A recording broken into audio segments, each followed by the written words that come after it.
Formula One's 2020 cars are being carried over into next season as a result of emergency cost-saving measures in response to the financial impact of the COVID-19 pandemic. So you might think we'll see very few changes to the cars next year. But there are some significant rule changes that could shake up the competitive order, thanks to rules designed to stop the fastest cars in F1 history becoming even faster. While these changes might seem trivial, they do have the potential to shift the balance of power in F1 and are even big enough to give all-conquering Mercedes reason to be concerned. Although, given its track record, it's hard to see the Silver Arrows getting these wrong. The reason for these changes is that the Pirelli tyres, first used in 2019, are being carried over for a third season, albeit, given the growing levels of downforce and speeds, these measures have been agreed to reduce downforce and ensure that the tyres are not overloaded. In total, 4 aerodynamic changes have been agreed, with the first 2 relating to the floor. Floor.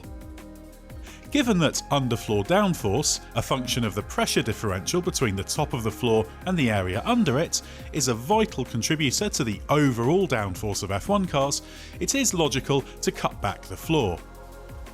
This has been achieved by creating what is called an exclusion zone around the rear tyres, through a diagonal trim of the floor.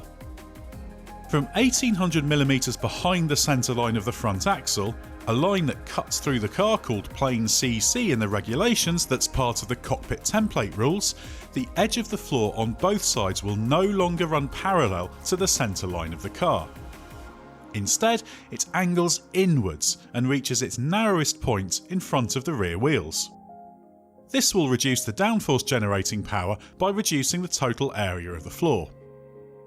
The second change is that the longitudinal slots on the outer edge of the floor that have proliferated in recent times are outlawed. These slots create vortices that play a key part in sealing the underfloor. So by eliminating them, the intention is to ensure the pressure difference between the top of the floor and below it is not as big as it would be. The reduction in floor area and the loss of the slots will result in less downforce and therefore less performance. Rear brake duct winglets. The size of the downforce generating winglets that sit on the rear brake duct assemblies have also been cut back. On the lower half of the brake ducts, the maximum width of these winglets has been cut by 40mm to 80mm. The winglets on the top half remain at 120mm. This represents a small but significant cut in downforce, given these winglets apply the downforce directly to the rear wheels. Diffuser. The fourth and final change is to the fences in the rear diffuser, which have been reduced in length by 50mm. These are the vertical strakes that divide up the diffuser and play a key role in sealing it. This change will make the diffuser less efficient and mean it generates less downforce. What effect will these changes have? The FIA estimates that these changes will cut total downforce by 10%. But given aerodynamic development remains free despite the token system that heavily restricts changes to other aspects of the car, it's estimated that around half of this downforce will be regained. Given how innovative F1 teams are, the final levels won't be known until next season. Not only will this have an impact on the total downforce, but it will also have an impact on the overall aero map of the car and the way the downforce is distributed. So while the objective is for these changes to have an even impact on all 10 teams, it will inevitably create problems for some and an opportunity for others. After all, while some will have optimised the car for the current rules, others already might not be maximising the potential in these areas and therefore have a disadvantage eliminated. And if there is an aero balance shift, it might help those who are struggling to control the centre of pressure consistently. What else is new? The changes are not only aerodynamic. Pirelli's 2019 tyres are carried over for an unprecedented third season, but modifications have been made to the construction of the tyre.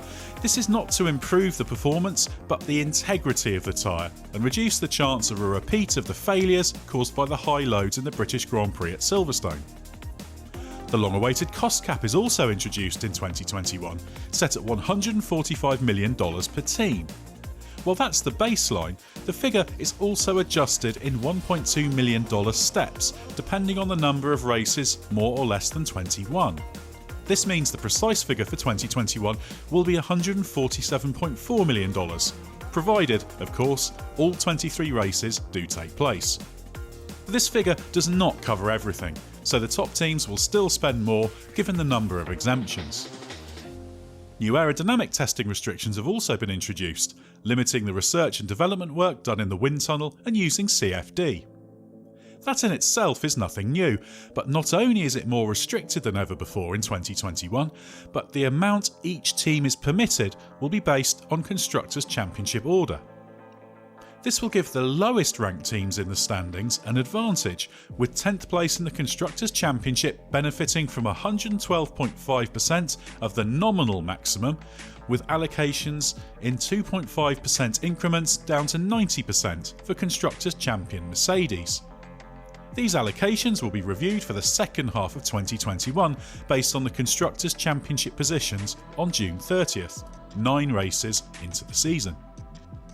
There are also changes designed to prevent so-called copycat cars, through regulations that allow teams to take inspiration from other designs, but prevent what is called reverse engineering by various forms of scanning and 3D photography. The minimum weight of the car also rises from 746 kilos to 749 in 2021, while the power unit minimum weight rises from 145 kilos to 150 to allow cost savings on exotic materials. And of course, the Mercedes dual-axis steering, better known as DAS, is outlawed. So with all of these changes, how different do you think 2021 will be to 2020? Let us know in the comments, and if you enjoyed this look at what's new in F1, why not give us a thumbs up?